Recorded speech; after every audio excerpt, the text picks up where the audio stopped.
నమస్తే. ఇన్నాళ్ళు నన్ను సపోర్ట్ చేస్తూ, ఎంకరేజ్ చేస్తూ మీ ప్రేమని నాకు అందిస్తున్న ప్రతి ఒక్కరికి కృతజ్ఞతలు.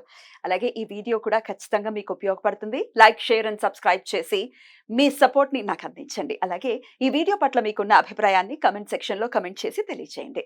ఇప్పుడు వీడియోని చూద్దాం.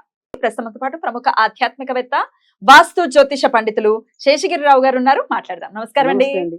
క్రోధినామ సంవత్సరం మొదలైపోయింది. అయితే ఈ ఇయర్ లో వస్తున్నటువంటి ఫస్ట్ అంటే కాంబినేషన్స్ తో వస్తున్నటువంటి డే రాబోతోంది. అదే భాను సప్తమిగా రాబోతోంది. అంటే సూర్యోదయానికి సప్తమి లేకపోయినప్పటికీ కలయిక అయితే ఉంది. త్రిపుష్కర యోగం అయితే ఏర్పడుతోంది. ఆదివారం సప్తమి పునర్వసు నక్షత్రంతో ఈ త్రిపుష్కర యోగంతో వస్తున్నటువంటి రోజు వస్తుంది. అయితే పొద్దున షష్ఠి ఉంది. స్కంద షష్ఠి కూడా చేసుకుంటారు. శుక్లపక్ష షష్ఠిని స్కంద షష్ఠిగా కూడా జరుపుకుంటారు. అయితే ఈ రోజున ఎలా వినియోగించుకోవచ్చు ఒక్కసారి మీ ద్వారా? తప్పకుండా. ఎందుకంటే ఇక్కడ చాలా ప్రత్యేకతలు అయితే గనక ఈ ఆదివారం నాడు ఉన్నాయి. అంటే అంతకు ముందు రోజే మనకి శనివారం నాడు మరి మేషరాశిలోకి సూర్యుడు అడుగు పెట్టడం అనేది జరిగింది. దాన్ని మనము సౌరమాన సంవత్సరం అని చెప్పి కూడా అంటాం.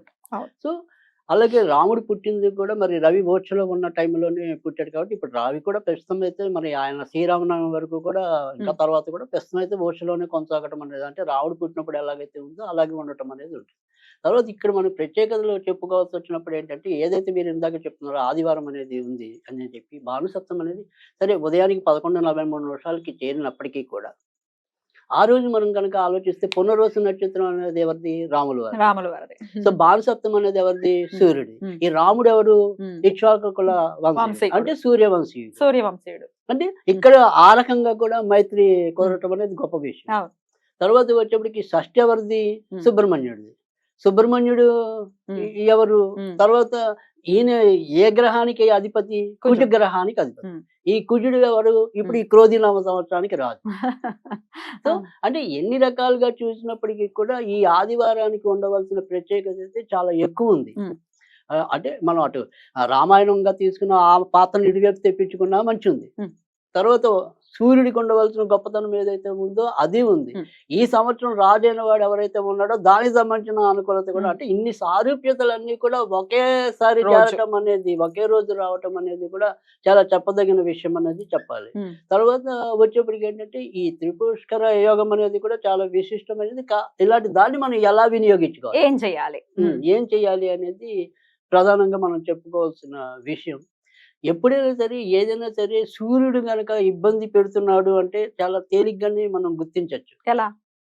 ఎలా అంటే గనక ఎవరింటో అయినా సరే ఆకస్మికంగా హార్ట్ అటాకులు వచ్చి పోతున్నారు అంటే గనక ఖచ్చితంగా నెగిటివ్ సైడ్స్ సూర్యుడి పరంగా ఆ ఇంట్లో ఉన్నట్టే.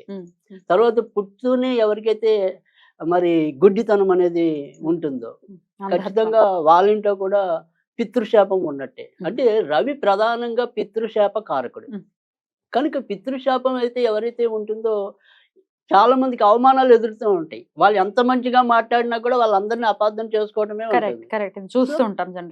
ఈ అలాంటి అవమానాలు ఎందుకని అవుతుంటాయి? అవి పితృశాపం తగిలితే అవుతాయి. ఈ పితృశాప నివారకుడు ఎవడు? రవి. సో రవిని పూజిస్తే ఇలాంటి పాపాలు కొంతవరకు ఉపశమనం ఇవ్వటం అనేది ఉంటుంది. మరి అలాంటి పాపాలను తగ్గించుకోవడానికి మనకు వచ్చిన మంచి రోజుగా ఈ రోజును మనం చెప్పవలసి ఉంటుంది. కనుక ఇక్కడ ఏదైనా సరే పితృశాప నివారణకి మనం ఏం చేయొచ్చు? సరే పోనీ పితృశాపం ఏం లేదు, రవి అనుకూలంగా ఉండడానికి ఏం చేయొచ్చు? అంటే రవి అనుకూలంగా ఉంటే మనకి చాలా విషయాలు మేలు జరుగుతుంది. అంటే పెద్ద పెద్ద కీలకమైన పదవుల్లో ఎవరైతే ఉంటారో వాళ్ళందరూ కనుక కూడా రవి ఉంటాడు. పేరు ప్రఖ్యాతలు ఇప్పుడు రాజకీయ నాయకులకి రవిశనులు ఇద్దరు కావాల్సింది. అంటే శని అనేది మాస్ ఫాలోయింగ్ ఇస్తే అక్కడ అధికారం కావాలంటే రవి ఉండాలి. అంటే కొంతమందికి ఏంటంటే విపరీతమైన తప్పట్లు పడతాయి కానీ ఓట్లు రావు.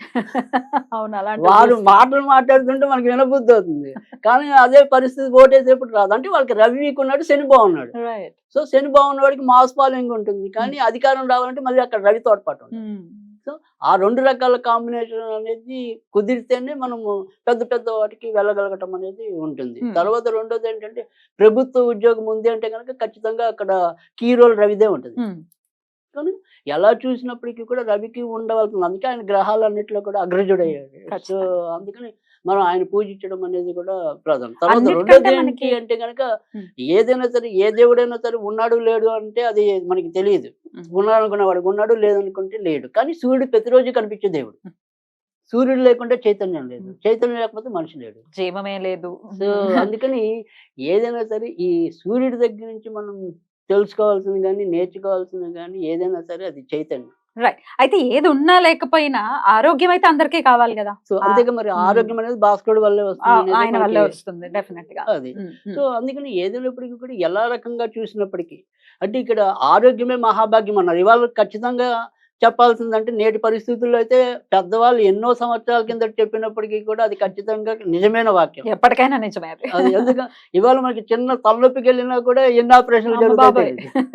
తెలియదు, లేదా ఎన్ని పరీక్షలు జరుగుతాయో తెలియదు. కరెక్ట్. సో అందుకని ఆరోగ్యమే మహాభాగ్యం అని చాలా ముందు చూపుతో మనకి చెప్పడం అనేది జరిగింది. అయితే ఇక్కడ మీకు తేలిగ్గా జరిగేవి 3 చెప్తాను. ఉమ్.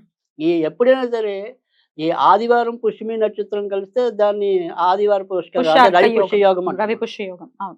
తర్వాత గురువారం పుష్యమి కలిసి వచ్చింది కూడా గురు పుష్య యోగం ఉమ్. అనేది ఉంటుంది. అలాగే ఈ త్రిపుష్కర యోగంలో కూడా ఈ 3 యోగాల్లో కూడా మనం చేయవలసింది ఉమ్. ఎవరికైనా గనక ఎవరైనా సరే కంసాలి వాళ్ళు గనక ఉమ్. అప్పటికప్పుడు చేసి ఇచ్చే వాళ్ళు ఎవరైనా ఉంటే గనక చాలా విశిష్టమైనది. మనకి చాలా పురాతన కాలం నుంచి కూడా వచ్చింది ఏంటి అంటే గనక 3 ధాతువుల ఉంగరం ధరించటం. ఉమ్. ఏంటి అంటే రాగి, వెండి, బంగారం ఈ 3 ఉమ్. తీగలు ఉంటాయి. ఉమ్. ఆ తీగల్ని మనం ఉంగరంగా చుట్టి ఉమ్. ధరిస్తే గనక ఈ అనారోగ్యాలు తర్వాత కొంతమందికి పిట్స్ వస్తూ ఉంటాయి. ఉమ్.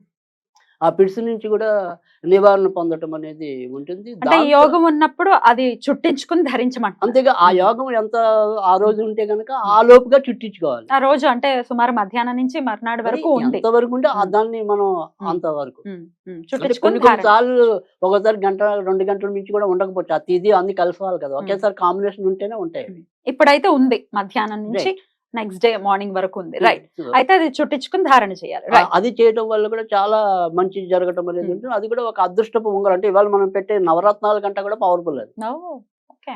సో అది ఆరోగ్యాన్ని తీసుకొస్తుంది. ఆరోగ్యం తీసుకొస్తుంది, ఔశ్వర్యాన్ని తీసుకొస్తుంది. ఏదైనా సరే ఇందాక చెప్పుకున్న ఇలాంటి పితృశాపాలు కానీ ఇలాంటివి ఏమైనా ఉంటే కనుక వాటి నుంచి కూడా నివారణ చెందటం అనేది. సో మాకు ఇది పడుతుందా పడదా? ఆబ్వియస్ దీనికి గా అసలు రాఖీకి ఏముండదు. ఏముంటుంది? ఏం పడకపోవడం ఇంకా రత్నం ఏముంది? అనేది మనకి తెలిస్తేనే ధరించాలి కానీ దీనికి అలాంటి ప్రాబ్లం అయితే ఏమీ లేదు. ఏ వేలకు ధరించాలండి? అది కుడి చేతి ఉంగరం వేలికి ధరించాలి, ఆడవాళ్ళైనా మగవాళ్ళైనా? మగవాళ్ళైనా. ఉమ్. సో ఆ రకంగా ఉమ్. మనకి ఎవరైనా సరే అందుబాటులో మనకి ఆ రకంగా ఉంటే కనుక కంసాల వాళ్ళు చేసేవాళ్ళు ఉమ్. ఖచ్చితంగా ఆ రకంగా కూడా మేలు పొందొచ్చు. అదొక పద్ధతి. బ్యూటిఫుల్. ఇంకా రెండో పద్ధతి ఏంటి అంటే కనుక ఉమ్. ఇదే రోజు ఉమ్. ఇందాక మనం చెప్పుకున్నాం ఇక్కడ ఇవాళ రోజు ఏదైతే షష్ఠి కూడా షష్ఠి ఉంది. అవును. ఉంది కదా, ఉమ్. అందుకని ఏం చేయాలి అంటే కనుక సూర్యుడికి ఆర్గ్యం ద్వారా కూడా ఆయన తొందరగా మనము ఉమ్. సంతృప్తి చేసుకోవటం అనేది ఉంటుంది. అవును. సో ఇక్కడ మనం తూర్పు ముఖంగా అంటే ఇప్పుడు అపార్ట్మెంట్లో మనకు ఉన్నప్పుడు డైరెక్ట్ గా సూర్యుడు కనపడకపోవచ్చు, ఉమ్. కానీ ఈ బాత్రూంలో మనం నిలబడినప్పుడు దానికి తూర్పు ముఖంగా మనం నిలబడాలి. ఉమ్. కొన్ని నీళ్లు తీసుకుంటాం. ఉమ్. ఈ నీళ్ళతో పాటు కూడా ఆర్గ్యం వదలాల్సింది ఏంటంటే మిరపకాయలో గింజలు ఉంటాయి కదా, మిరప గింజలు. ఎండు మిరప ఉమ్. గింజలు, ఉమ్. మళ్ళీ పచ్చి మిరప గింజలు కాదు. ఉమ్. ఈ ఎండు మిరప గింజలు నీటిలో పెట్టి ఉమ్. అలా ఆర్గ్యంగా ఉమ్. సూర్యుడి యొక్క సంఖ్య అంటే జనరల్ గా వీళ్ళు ఏం చెప్తూ ఉంటారంటే మన ఆయన సంవత్సరాలు దశ సంవత్సరాలు Six. అనేది 6 అంటాం కదా, అవును. కానీ 6 కన్నా కూడా 10 అనేది ఆయనకి ఆయనకి. ఉత్తమ అంకె. ఉమ్. ఉమ్. సో ఉమ్. ఈ 10 సార్లు ఇలా ఆర్గ్యంగా వదలాలి. ఉమ్. అర్ఘ్యం ఇవ్వాలి స్వామికి. ఉమ్. దాని వల్ల కూడా ఉమ్. మేలు జరగటం అనేది ఉమ్. ఉంటుంది. ఏదైనా నామంతో ఇవ్వచ్చా అండి? అంటే మన బాత్రూమ్ లో ఇవ్వటం అంటే డౌట్ వస్తుంది. బాత్రూమ్ లో ఇవ్వచ్చా బాత్రూమ్ స్వామికి? ఇవ్వడే మనకి ఎక్కడైనా సరే మరి తూర్పు ముఖంగా నిలబడి ఇవ్వాలి. ఆ. అది ఉమ్. ఎక్కడ అంటే అక్కడ ఉమ్. మనకి ఉమ్. ఇప్పుడు మన కార్తీక పురాలో ఏం చెప్తుంది, మనం ఉన్న చోటే పవిత్ర స్థలం అంతే. ఉమ్. రైట్. సో ఈ ఆరాధన అనేది పవిత్రత కావాలి సరే, ఉమ్. ఇంకా అది బాత్రూమ్ ఏంటా అనేది కాదు. ఇప్పుడు ఉమ్. అన్ని కర్మల్ని కూడా ఉమ్. దేవుడికి అర్పించేవాడు అక్కడ ప్రతి చోట కూడా దేవుడి నామనే చేస్తాడు. ఉమ్. ఉమ్. రైట్. అది కొంతమంది కదా బయట ఇచ్చుకోవాలంటే automatic గా స్వామిని చూస్తూ కూడా ఏ తులసికోట దగ్గర ఇవ్వచ్చు కదా, అంతేగా తులసిలో ఏదైనా సరే కాకుండా మనకి వేరే ఇక్కడ మొక్కలు. కావాల్సింది ఏంటి అంటే తూర్పు ముఖంగా ఉండటం తూర్పు అనేది ముఖంగా కదా. ఉండాలి. ఉమ్. ఉమ్. సో అది మీరు ఈ యొక్క సౌలభ్యం బట్టి చేసుకోవడం అనేది Right. అదొక పద్ధతి. Right. అయితే ఇక్కడ కంపల్సరీ ఎండు మిరప గింజలు వాడాలి. వెయ్యాలి. దానివల్ల ఏం జరుగుతుంది అంటే కనుక ఇందాక మనం చెప్పుకున్న వ్యతిరేకం అంటే ఇప్పుడు ఉద్యోగాల్లో ఉంటే తరచు వేధింపులు ఉంటూ ఉంటాయి. ఉమ్. ఉమ్. Hmm. తర్వాత ఏదైనా సరే పదవులు అనేది త్రుటిలో తప్పిపోవటం అనేది ఉంటుంది. అవన్నీ తర్వాత కూడా ఇంట్లో ఎవరికైనా సరే ఇలా ఈ కంటికి సంబంధించిన కానీ గుండెకి సంబంధించిన బాధలు ఏమైనా ఉంటే కానీ వాటి వల్ల కూడా కొంత ఉపశమనం పొందటానికి ఉంటుంది. ఇంకా Right. మనకి మూడో పద్ధతి వచ్చేప్పటికి switch word, Hmm. Sunrise Hmm. Shield on, Hmm. Sunrise shield on, shield on. Sunrise shield on. Hmm. దీన్ని మనము ఉంగరం వేలు కింద చేపించడం వల్ల కూడా మేలు జరుగుతుంది. ఆ Right. రకంగా మనం దీన్ని స్పెషల్ వినియోగించుకోవడం డేని అనేది. వినియోగించుకోవచ్చు. Right. చాలా అద్భుతంగా తెలియజేశారు. ఎవరు ఏ పద్ధతిని అనుసరించాలనుకుంటున్నారో వాళ్ళు ఆ పద్ధతిని చక్కగా చేసుకునే విధంగా మాకు తెలియజేశారు. Thank you so very much అండి. Thank you. నమస్తే. Thank you.